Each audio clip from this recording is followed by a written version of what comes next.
So pretty much what's going on with the nervous system is that it's the command center for your whole body. In other words, it determines how you experience things. And whenever your nervous system is feeling like an event on the outside is similar to that traumatic event that you went through in the past, it's going to start acting a little unusual, at least from your understanding. Like when you would be able to speak, it'll kind of have you lost for words. When you would be able to act, it'll kind of have you procrastinating. Your body and your mind need to be on one accord so that the things that you think about doing, you can actually do without all of the inner resistance that we tend to face.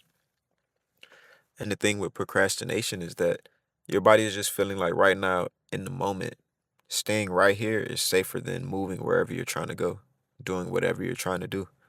It seems too threatening. It may feel like a part of you is going to change, and it doesn't want that part of you to change if you do this thing. So it's just going to allow you to stay within your comfort zone, which doesn't allow growth.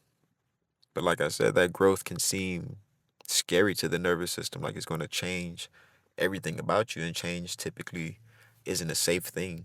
It's not perceived as safety because what's perceived as safe is what you know, the comfort that you've been around. That's what your nervous system wants you to still be in. But you can train your nervous system to not just only be cool when you're in your comfort zone. Like there's so many things that are going to happen in this world that will make you a bit uncomfortable, but you grow when you're uncomfortable. So you got to get your nervous system on beat with it. Just get it on the same page with you. And you can do this by breathing. You can do this by working out. You can do this by positive affirmations, telling yourself good things instead of, constantly just being your worst critic in your mind. Like the ways that people talk to others, you can kind of determine how they talk to themselves in their head. Like when somebody is really just ruthless at the mouth and they talk to anybody any type of way, I feel bad for them because I know their self talk sucks. Like, man, the types of things you must tell yourself when you mess up is horrendous. If you can't forgive anybody on the outside when they, do something that should be like a slap on the wrist, when they really just tweak out. Yeah, they aren't too good on the inside. Like the inner conversations that's going on are vicious. So you want to really, control the types of thoughts that you're having. But this can be easier after you shift your state. And the breath is how we shift our state. Like breathing in 6 breaths per minute. That's 5-second inhales and 5-second exhales. What this is doing is calming your body down, shifting you out of that sympathetic state and into a more parasympathetic one. Like in real time, after about 5 minutes of eyes closed, consciously, diaphragmatically breathing, like we aren't pushing out our chest with the inhales, we're pushing out our bellies. Belly out, belly in, belly out, belly in. Like that's how the breath should be appearing. And then you just do that for the 5 minutes and allow your body to shift. Don't try to think too many thoughts besides your breath. Like just focus on your breathing. Things begin to shift for you. It won't just be a miraculous change like night and day, but you'll notice a quieter mind, less vicious thoughts, maybe a willingness to do something instead of continue procrastinating. It's the little things that we got to learn to appreciate about not being dysregulated anymore. So another breathing exercise that you can try is like the ratio of 1 to 2s. Basically, you breathe in for 2 seconds, you breathe out for four, you breathe in for three, out for six, in for four, out for eight. You see what's going on? You just breathe out. You exhale twice as long as you inhale.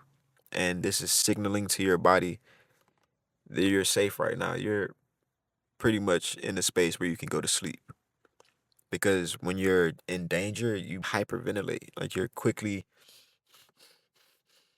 breathing quickly through your chest. So if you slow that breath down, especially the exhale, like the exhale is what's activating that parasympathetic state.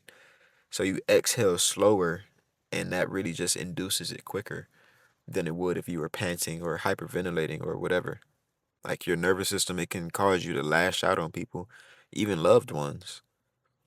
And afterward, it can have you feeling guilty because you may feel like whatever you did wasn't even worth it. Like it wasn't even called for. But we can just be so tense and stressed on the inside that the things that we do on the external don't even have to make sense to us, but they're still getting done. And we can be hurting people that we care about. But regulating yourself before this type of thing happens, or if it's already happened, cool. But regulating yourself now will kind of, stop it from happening in the future. You feel me? So, it's something to, mull over. You don't have to just be dysregulated. Your nervous system is the command center of you, but you're the commander of your nervous system. You just got to figure out how. It's like, yeah, I told you the breath, but you got to internalize that. You got to actually go practice and try it out for yourself so you can see what I'm talking about. Like, wow, I actually do feel different. Yeah, you feel different. You consciously breathed into your diaphragm. Like you can't explain to somebody what all is happening behind the scenes when you flick on the light switch. All you know is the lights turned on. Just trust the process the same way. You don't have to understand what's happening in your stomach when you deep breathe and what all this is communicating and how your muscles are communicating with your mind, and you don't gotta intricately know all of the details. Just flip the light switch and watch the lights turn on. Just that simple. But all right, I'm Brad, and this is LGTM Healing, where we get your mind right so you can go and get your money right. You feel me?